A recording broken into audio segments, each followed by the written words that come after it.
Have you ever wondered what truly separates a manager from a leader? It's the ability to ignite a spark, to inspire people not just to follow orders, but to take meaningful action.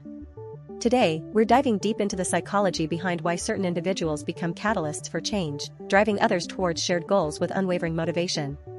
One primary reason is their capacity to articulate a compelling vision.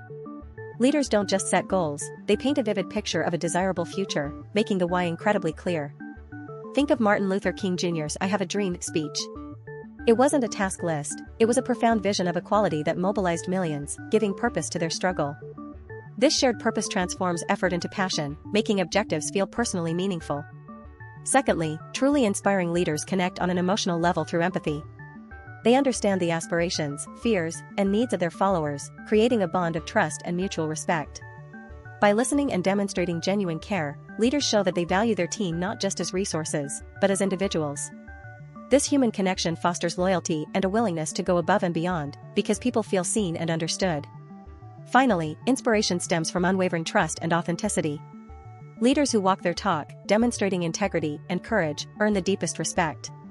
When actions align with words, credibility soars. Studies show that employees are far more engaged when they perceive their leaders as honest and consistent. Consider Nelson Mandela, whose decades of principled resistance made his call for reconciliation so powerful. His authenticity made his leadership undeniable, inspiring a nation to heal. In essence, leaders inspire action by painting a vivid future, fostering genuine human connection, and building trust through authentic leadership. It's about moving beyond management to truly touch hearts and minds, creating a ripple effect of passion and purpose. If you found this insightful, hit that like button, share your thoughts in the comments, and subscribe for more leadership insights.